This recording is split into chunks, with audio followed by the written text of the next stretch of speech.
Thank you for joining us. My name is Arthi Anand. I'm a consultant clinical scientist at Imperial Healthcare Trust. Before we started, I wanted to get through a bit of housekeeping. You'll notice that microphones are muted and videos are turned off for today's webinar. This is to allow for a better user experience and less distractions. If you happen to have any questions, please pop them in the Q&A function at the bottom of your screen. As an attendee, you can also like other people's questions using the thumbs up icon and comment on them, and this will give us an indication of what questions are popular. I will be moderating the Q&A at the end of the session and will be asking your questions. We are also recording this session today, and this will be added to the FRCPath's website at a later date. So it's with great pleasure that I introduce our speaker tonight, Brahmacharini Shripriya Chaitanya, who is going to talk to us on the concept of self-unfoldment through the Advaita Vedanta school of Hindu philosophy. Shripriya ji is a monastic in training and the resident teacher of Chinmaya Mission in the UK. She shares the message of Advaita Vedanta through discourses, study groups, workshops, and retreats. Thank you, Shripriya ji, for joining us today, and I'll now hand over to you. Thank you, Arthi, and thank you to you for hosting this event and for having me with you this evening. So I thought what we could do this evening, since it is a Diwali event, is we could look at some of the symbolism and the meaning behind Diwali. And through that, we can examine this topic of self-realization through Advaita Vedanta. So some of you may have been celebrating Diwali last week. Some of you may have celebrated the New Year as well. And Diwali is this wonderful festival for not only Hindus, but also many Jains, many Sikhs also celebrate this wonderful event that is known as the Festival of Light. So some of you may know the kind of story behind it, and that is Diwali. The actual, the word Diwali is a shorter form of this word Deepawali. And Deepawali means a row of lights. So this row of lights is a reference to a story that is told in a Hindu text called the Ramayana, which is a story of Prince Ram, who is exiled from his kingdom.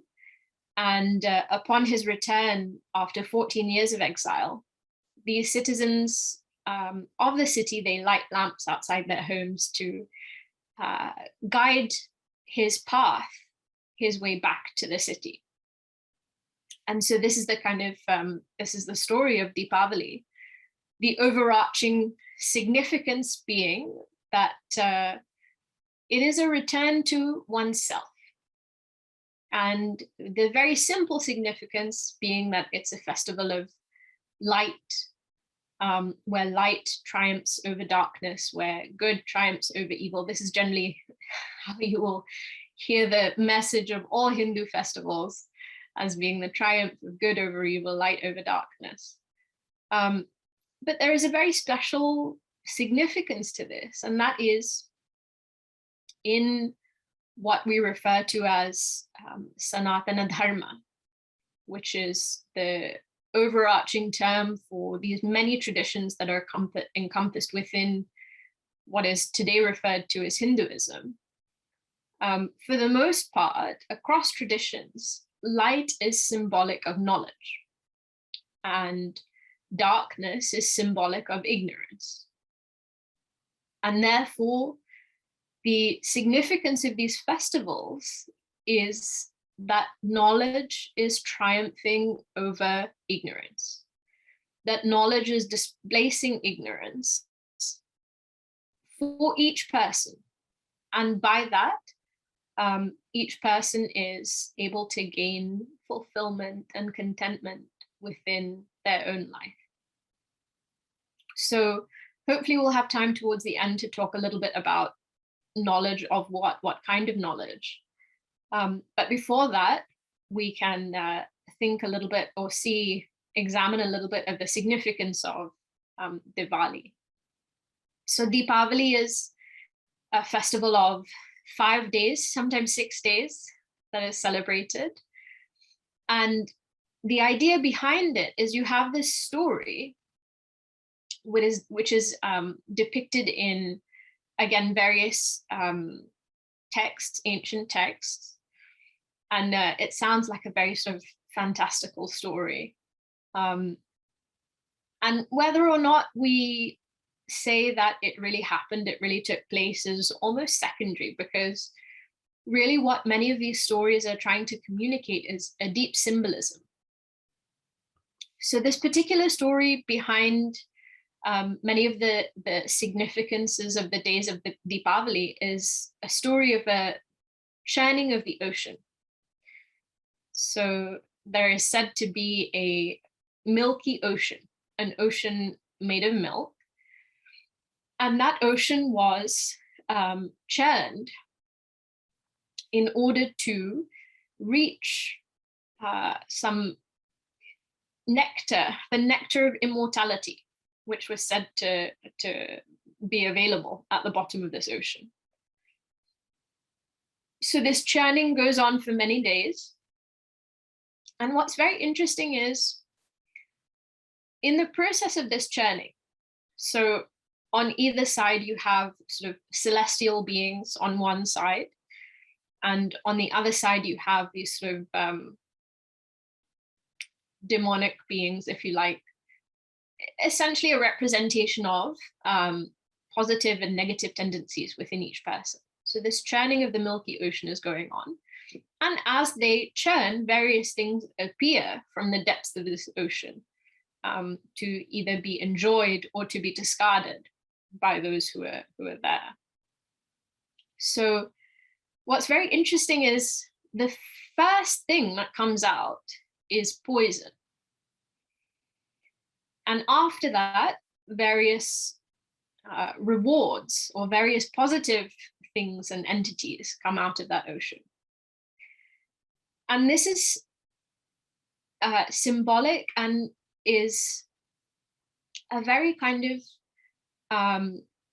it's a very helpful metaphor for a lot of people, because I'm sure what you may have noticed through your own life experiences and through your own experience of introspection or becoming more self-aware, is that when we do start to become more self-aware, when we do start to become more aware of what's in our mind and the way that we speak and the way that we behave, very often the things that we notice first are the negative things.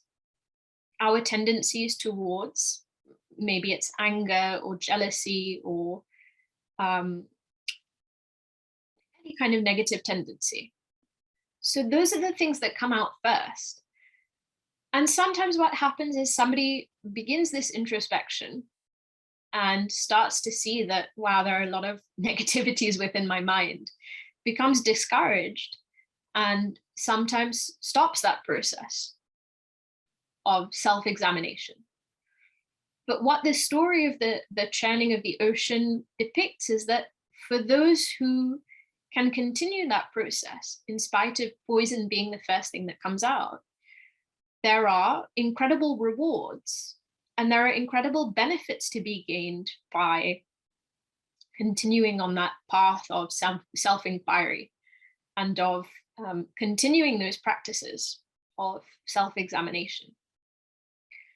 So the first thing that comes out is this poison.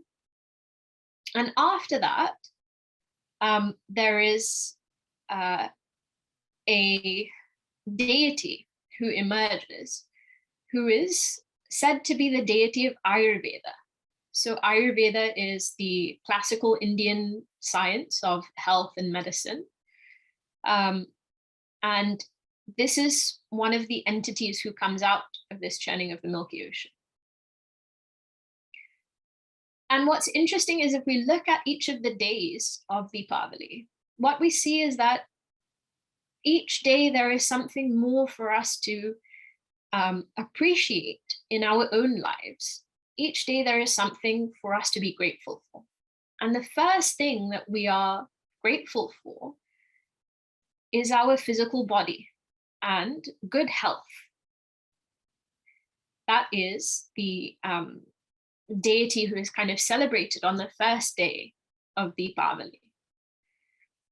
And as I'm sure everybody knows, it's not something that I have to tell you particularly with this audience, that our physical health is something that we sometimes forget, but it's not something that we can take for granted. It's something that if we have,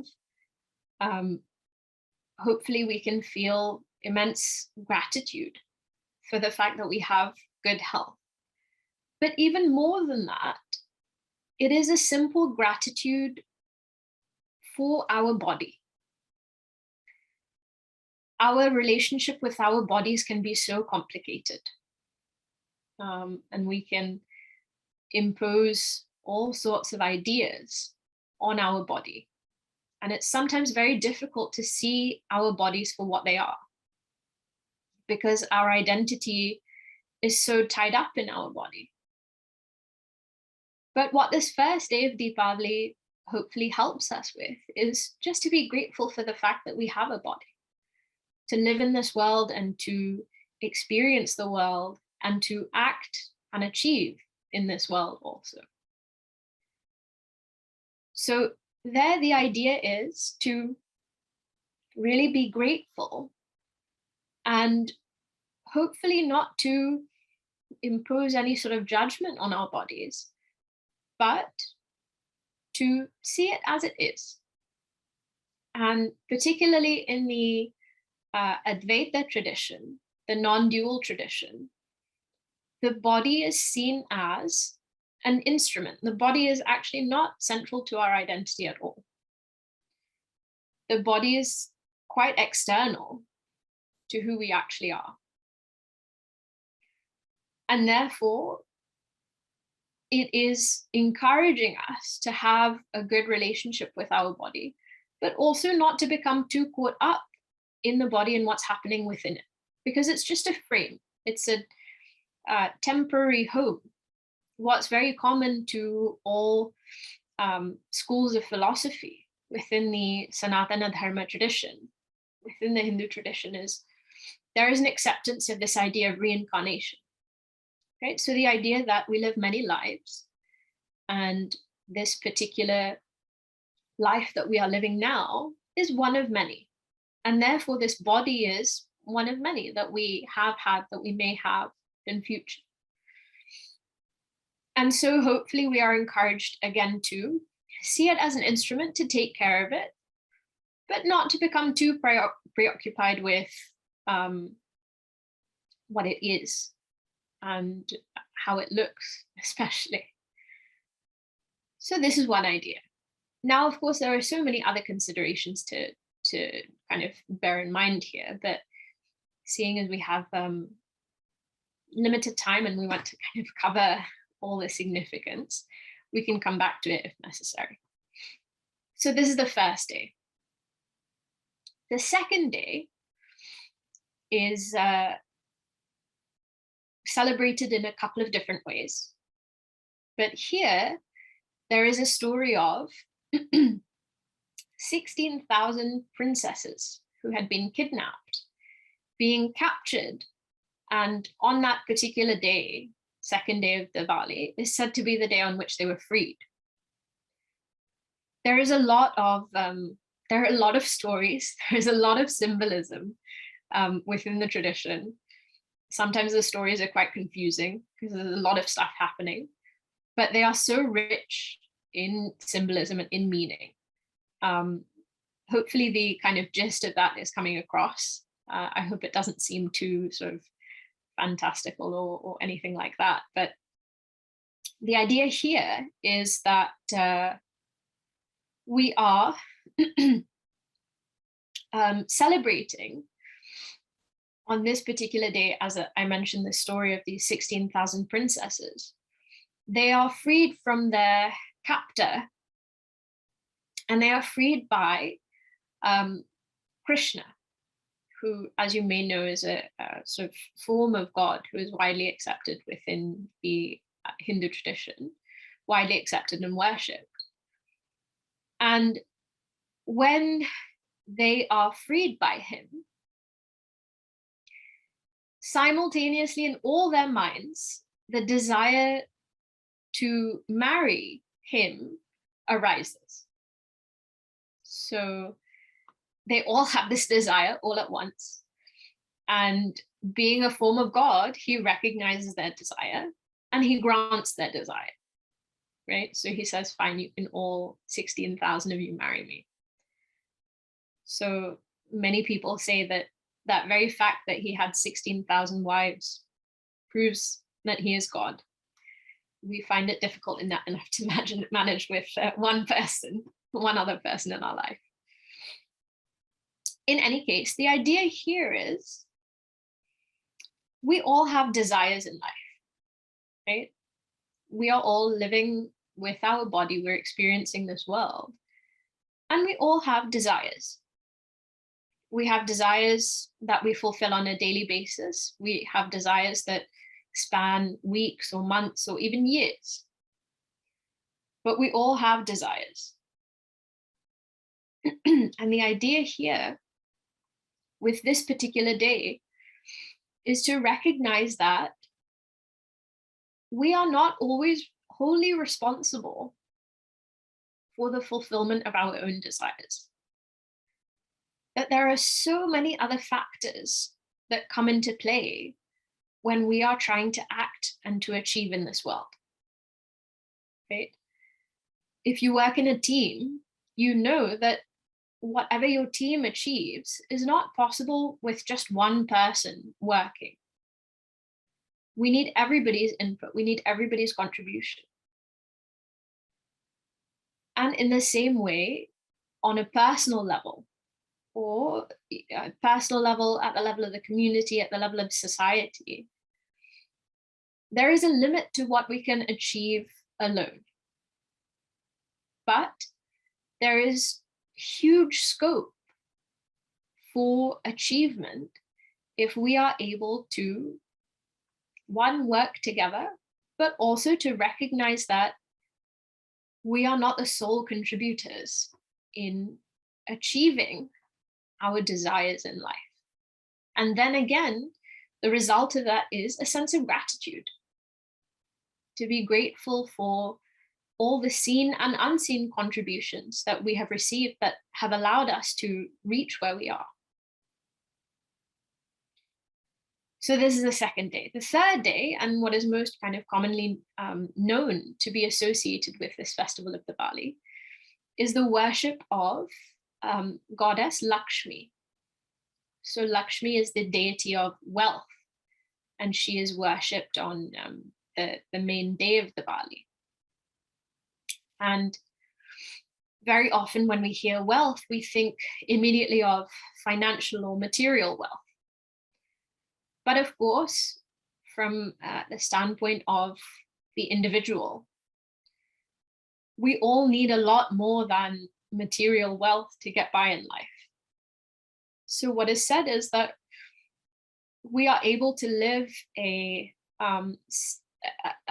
satisfactory and a fulfilling life if we not only have external wealth, which we do all need to a certain extent, but if we have what are termed as the sort of internal wealth, the wealth of values that when we practice become our virtues, right? So the wealth of love, of compassion, of forgiveness, of patience, these are all our forms of internal wealth. So Lakshmi is worshipped for this reason.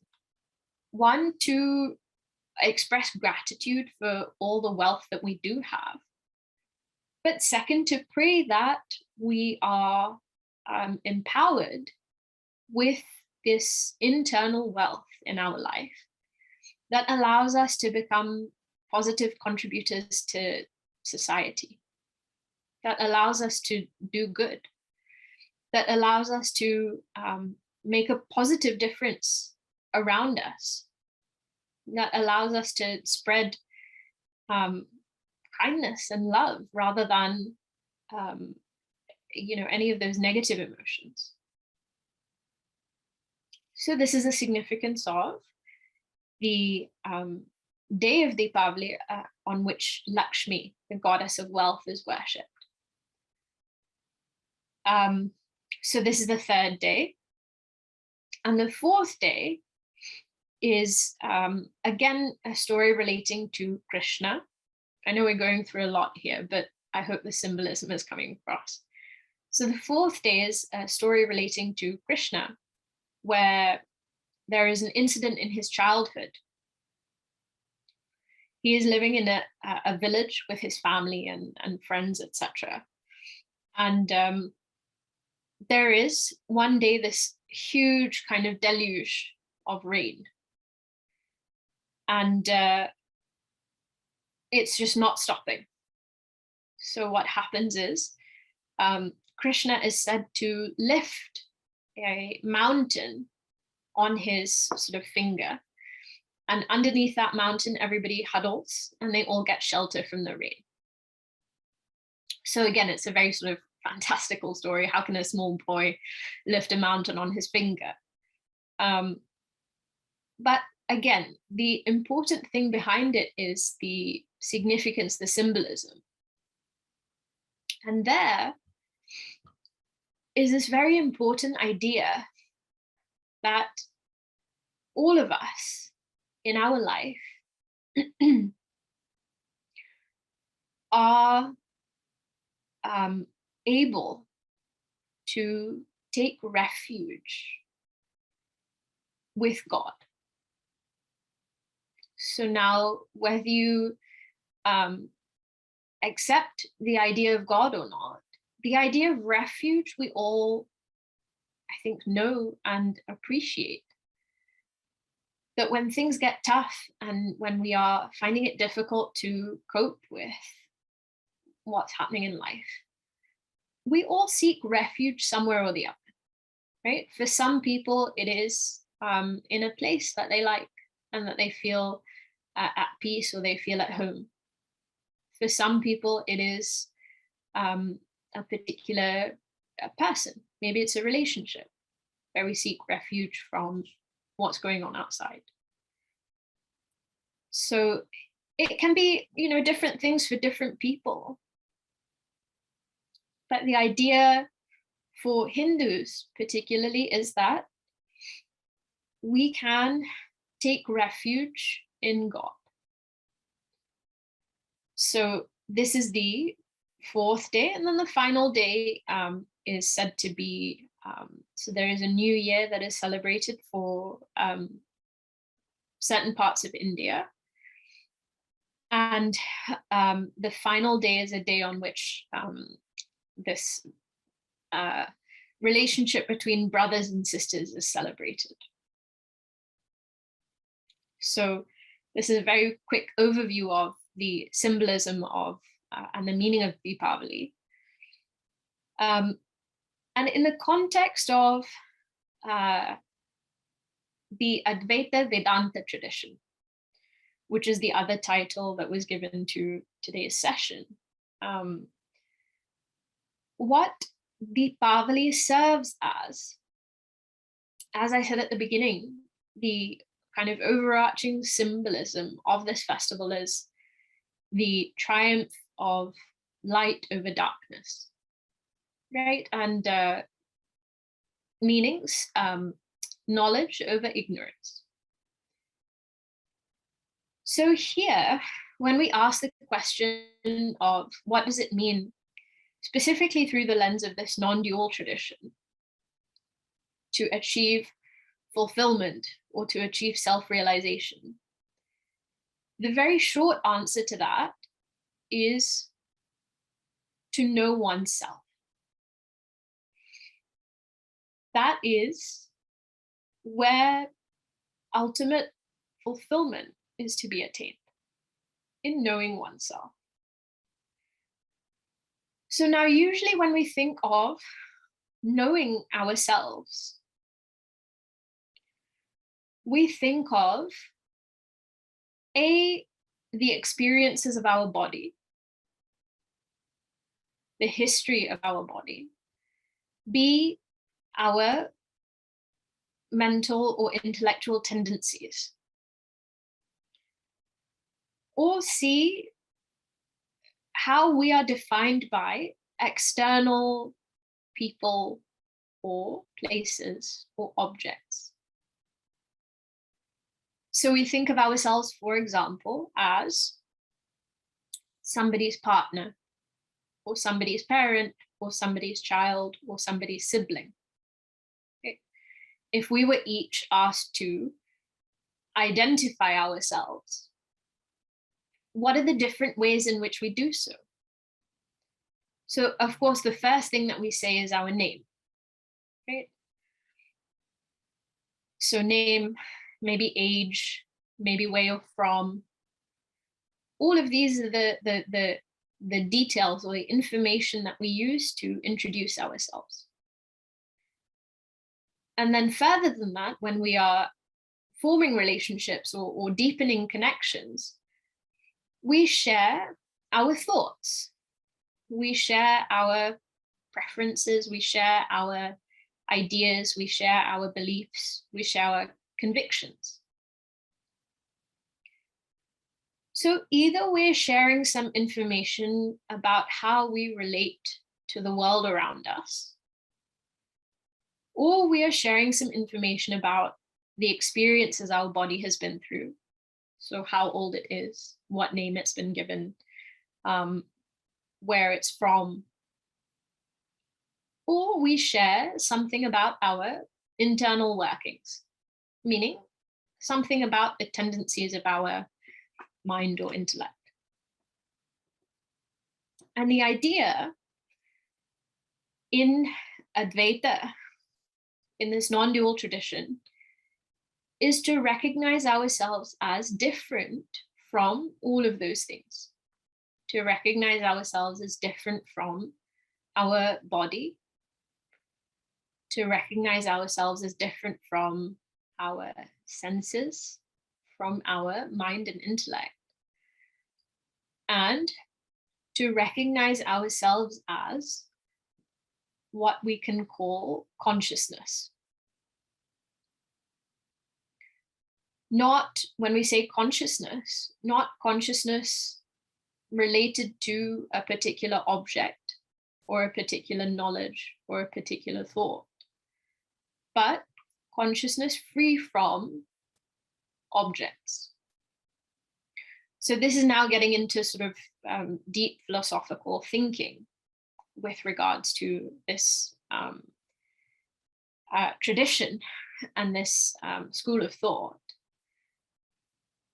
But what Advaita also tells us is that the way to gain fulfillment in this life and the way to discover ourselves as that consciousness is to achieve an alignment within our personality.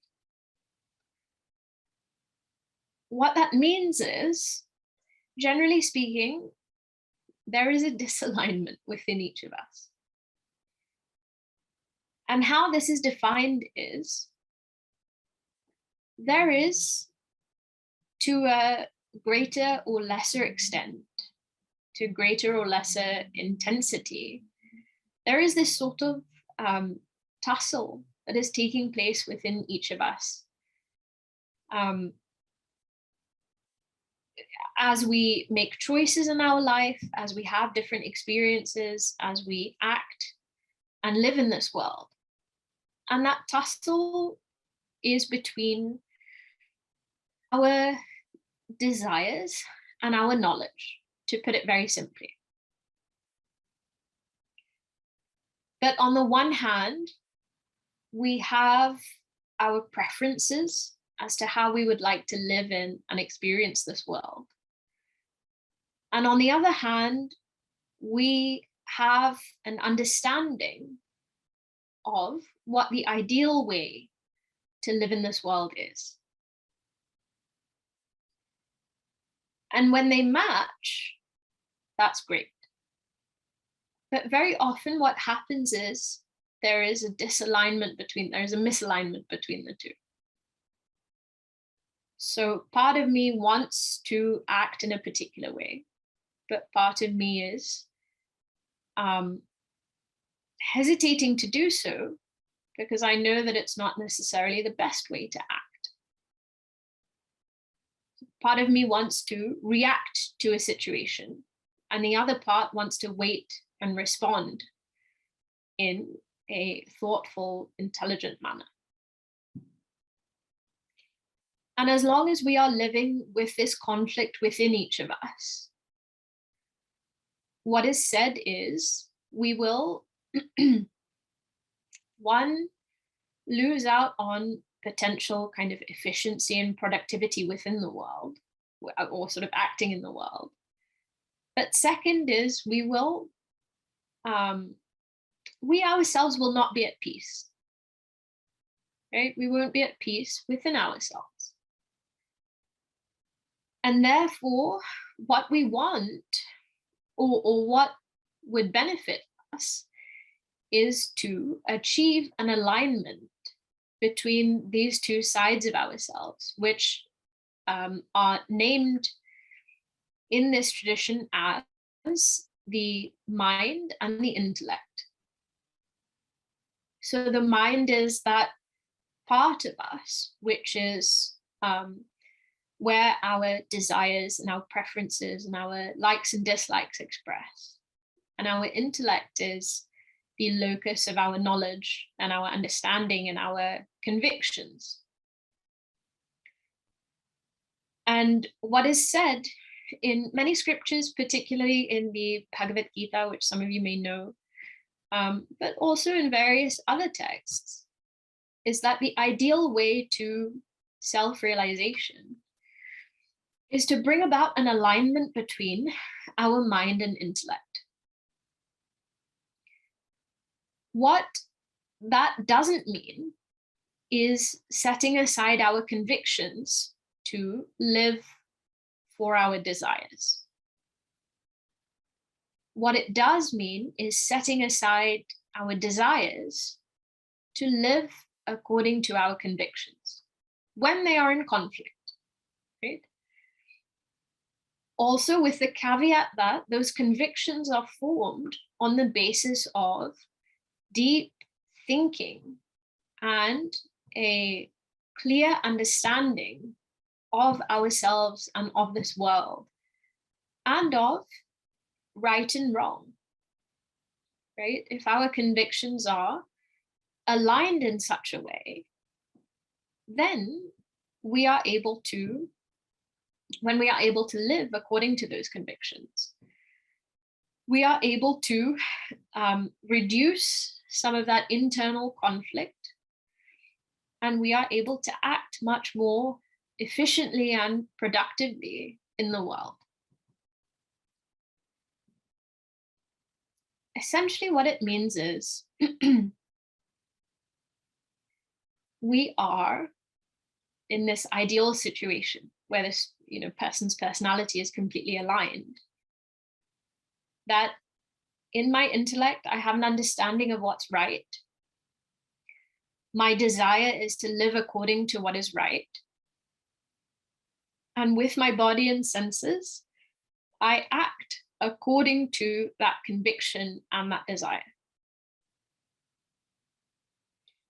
Again, with the understanding that those convictions are formed on the basis of clear understanding, and they're not biased or partisan in any way, right? That they are based on the understanding of what will bring the greatest good to the people around me. And without making that too complicated, what is said within this tradition is there are certain basic values which, if we uphold, And if we live and we bring into our lives, then we are acting in the spirit of what is known as dharma. Dharma meaning righteousness. So without kind of having to, and of course that examination should or can be done by each person in terms of what our convictions are, what our values are. But there are these 10 basic values which are enumerated, which will help us to base all of our actions off. And by doing so, we are hopefully able to bring this personality into alignment. And by that, to achieve this ultimate goal that is pointed out to us by Advaita Vedanta, which is self-realization. So those values are, I'll just name some of them. There is a list, but values like truthfulness, values like fortitude, endurance, patience, not stealing. That's one of the basic values. Being able to control our senses. So not kind of helplessly following our senses back out into the world. Being able to regulate how we act and also what we are taking in.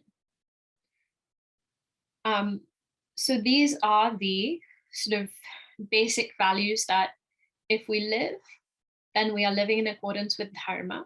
That allows for our personality to be aligned, and that allows for the achievement of self-realization, which ultimately means to know oneself as consciousness. So we don't really have time tonight to go into what that means, but if you are interested, then there are lots of opportunities to kind of explore what that means in the non-dual tradition, that our true nature is explained to be this consciousness. And there are many teachers, I'm sure there's easily accessed. Nowadays you have YouTube, which makes so many things available. So, but hopefully we have had a sort of very brief overview of self-realization according to Advaita, and also the significance of Diwali, which we celebrated last week. Okay, so I have spoken for about 40 minutes. So I will pause, and if there are any questions, then hopefully we have the opportunity to address some of those. Thank you, Shripriya. That was very illuminating.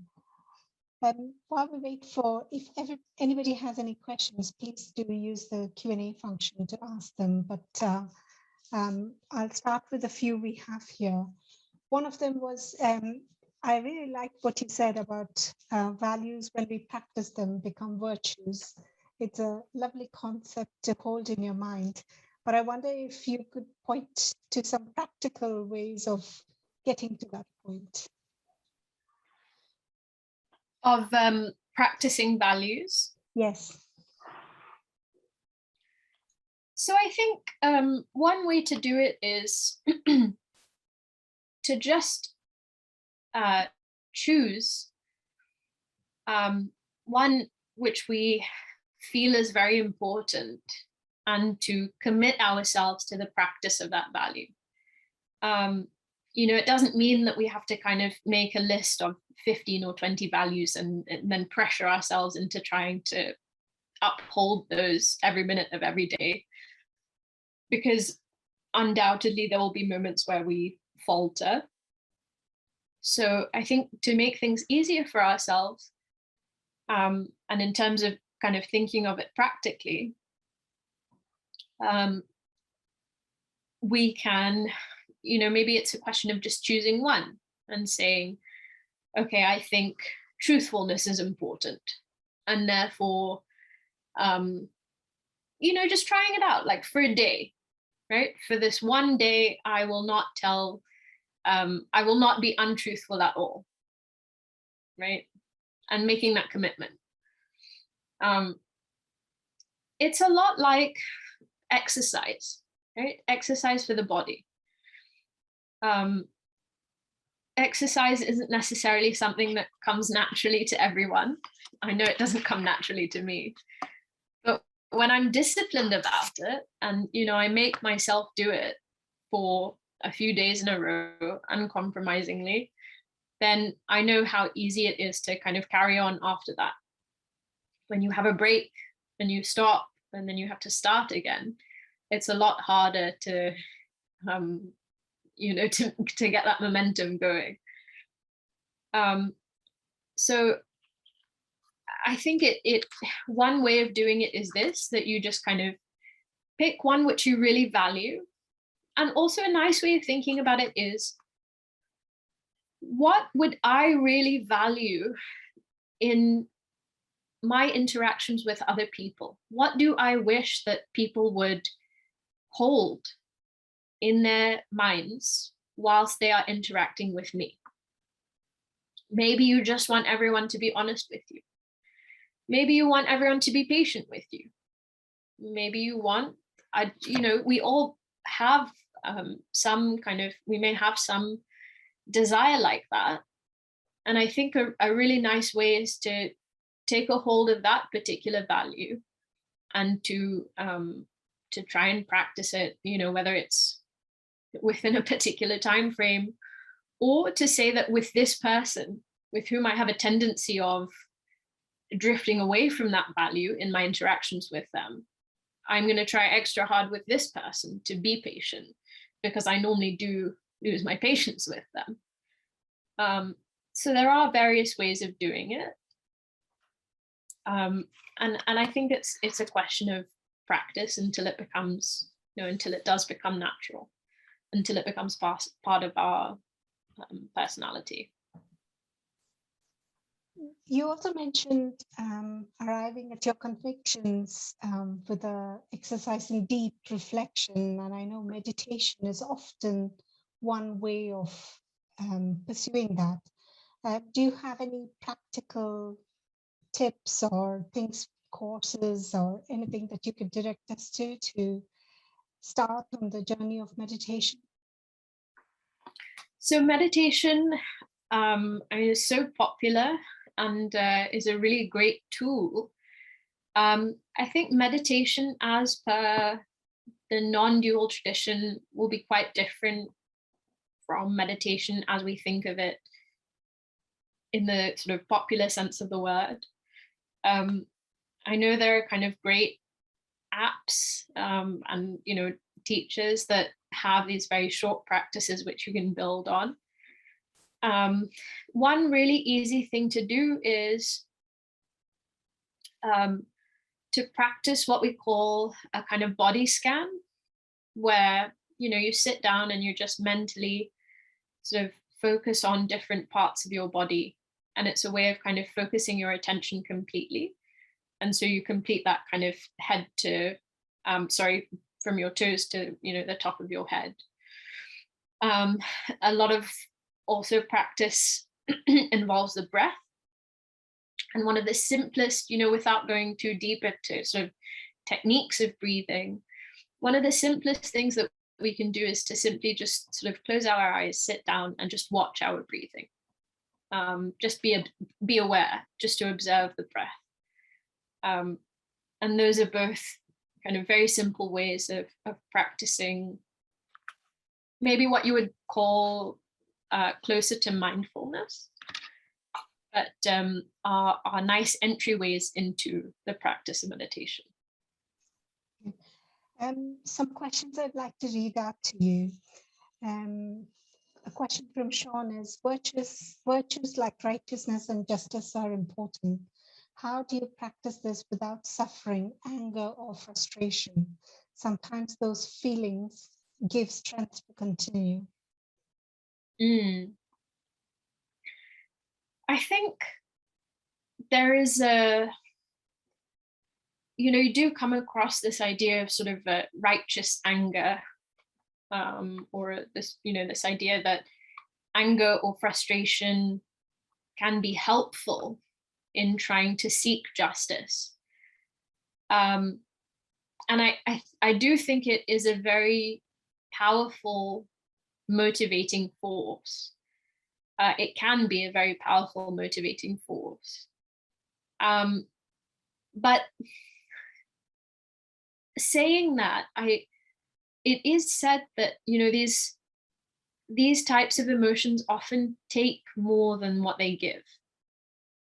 In the sense, they may seem to give kind of a strong sense of, they may impel us, and they may push us into seeking righteousness or seeking justice. But very often the impact that they have internally on our mind it weighs more heavily than the positive outcomes that it does produce.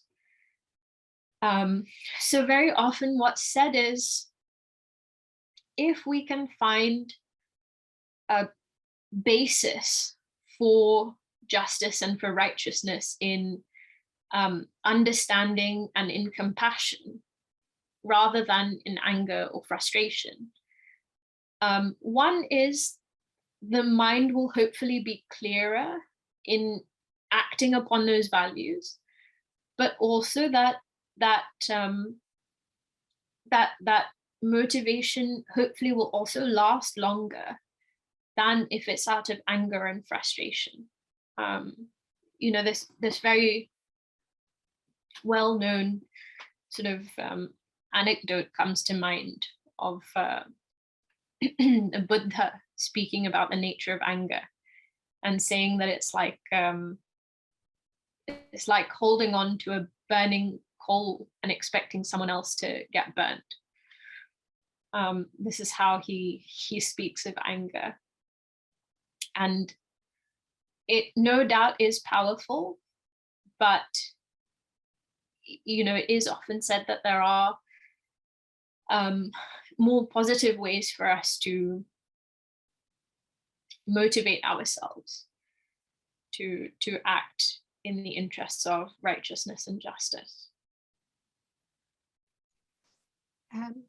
So Priya asks, how do we link back the principles of Advaita to the celebration of Diwali? So one way of looking at it is that in order to achieve self-realization as spoken about by Advaita, or as sort of explained by Advaita, it is necessary to develop this sort of aligned personality. And in order to do that, we need this internal wealth of, the sort of virtues as symbolized by Lakshmi. The other is with the story of Ram, of Rama, who is sent into exile. So there, what is said is that that is symbolic of, Rama himself is symbolic of knowledge. And if you're familiar with the story, then his wife Sita and his brother Lakshmana, also symbolic of devotion and dispassion. And when all three are together, so if you know the story, they get separated at some point. Sita gets taken away. And that at the end, they are reunited with one another. So they are reunited by the defeat of this character called Ravana, who symbolizes all these kind of negative tendencies within us. So the symbolism there is when these negative tendencies are overcome, and when knowledge, dispassion, and devotion come together, then we are able to achieve this self-realization. Thank you. As this question is, can you give us a brief overview of what you mean by consciousness? I can try. I can try, and apologies in advance if I don't do justice to this topic in the time. there is in kind of contemporary discourse this idea of the hard problem of consciousness, right? You may have heard this idea that what are we talking about when we talk about consciousness? So if we think about the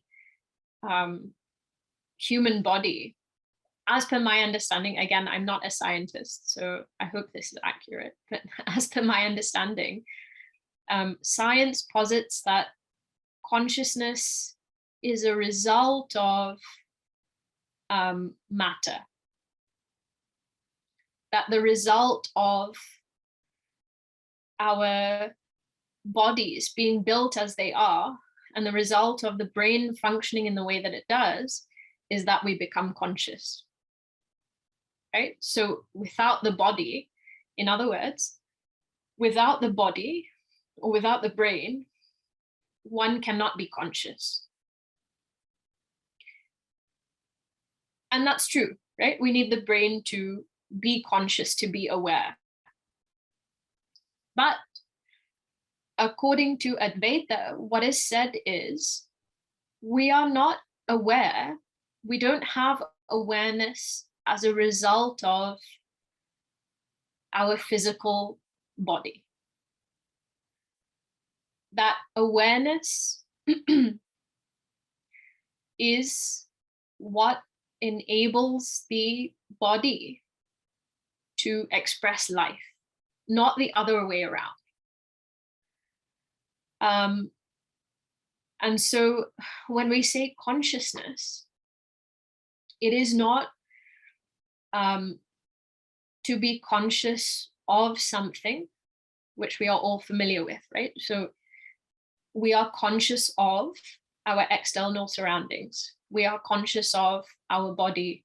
We are conscious of what's happening within our body, perhaps. In a subtler sense, we're conscious of what's happening in our mind. So we're conscious of our thoughts and our feelings.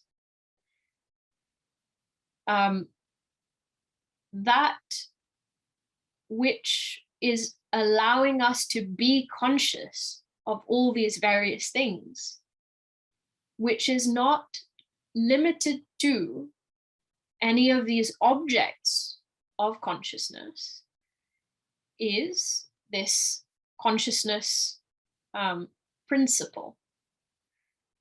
It is consciousness not defined by any object, but it is in the sort of terms used in non-duality, objectless awareness. This is one phrase that is used. Right? So awareness without any object, consciousness, knowledge. The tricky thing is that we always associate knowledge with knowledge of something, right? So we say, if we're talking about knowledge, it's always of either an external object or an idea or a feeling or something subtle like that, right? So when we talk about consciousness or knowledge, it is not knowledge of a particular thing, but knowledge without reference to any object. And that knowledge is of the nature of existence also. So consciousness is of the nature of existence. And it is unlimited. It is without the limitation of time or space or objects. So this is how consciousness is explained. I'm not sure if that really answered the question, but it's so interesting, and there are a lot of talks. In particular, I would recommend, if you have time, to whomever asked that question, sorry, let me see, Esther, I would recommend listening to, there is a teacher called Swami Sarvapriyananda, and there are some really great talks on YouTube, and he's very accessible, very clear. He's also done a lot of study into sort of Western philosophy, so he does a great sort of comparative study, and explains very nicely this idea of what exactly we mean when we say consciousness. But hopefully that's sort of just given kind of a pointer for that question. Yeah. I have one last question, which is about faith. Do you need faith in order to achieve self-realization, or could you achieve this while being secular? Great question. So I think what's really important is when we talk about faith, we're not talking about blind belief. So we're not talking about, surrendering our rational ability to think rationally. We're not surrendering our ability to question when we have faith. In fact, faith is that which enables us to question and to gain answers to our questions. So this concept of faith is quite unique in not only in Advaita, but within the sort of tradition of Sanatana Dharma. The word that is used is Shraddha. And the idea is faith gives us this foundation upon which to stand, to conduct our inquiry, and to discover these truths that are being, or these ideas that are being pointed out to us by these philosophers, through whom, all these ideas have come to us. So I think that's really important, that faith doesn't mean that I stop thinking for myself. Faith doesn't mean I stop asking questions, but faith is something which will, guide me in the right direction if I do have it. And I think also, we need faith in our day-to-day life, right? So if somebody goes to see a doctor, they have faith in that doctor, and that's why they follow a course of treatment, because they have faith that what you're talking about, and what's best for them, and therefore they will take your advice and do what you recommend. So I think it's helpful not to think of faith as something restrictive, and I think faith cuts across both, secular and spiritual. It sort of cuts across all areas of life and is needed for us to live, right? We have to have faith that we're going to wake up for us to go to sleep at night. If we didn't have that faith, we'd be very afraid to even fall asleep. So there's a question about the teacher you mentioned in the context of consciousness, to have a reference. If we could put that in chat, perhaps. Yes, then that would I be can useful. type that. So while you're doing that, I just wanted to say thank you so much for joining us today. It's been an absolute pleasure to have this conversation with you, and I think we all walk away with lots to think about as we go forward. So thank you so much for joining us today. Thank you so much for having me. And I hope everyone can see that answer in the chat. I'm sure you can. But yeah, thank you for having me. I've enjoyed being with you all. I'll say goodbye and good night to everyone. And hopefully, as I said before, the recording will be up on the FRCPath website in the next couple of days. And have a good weekend, everyone.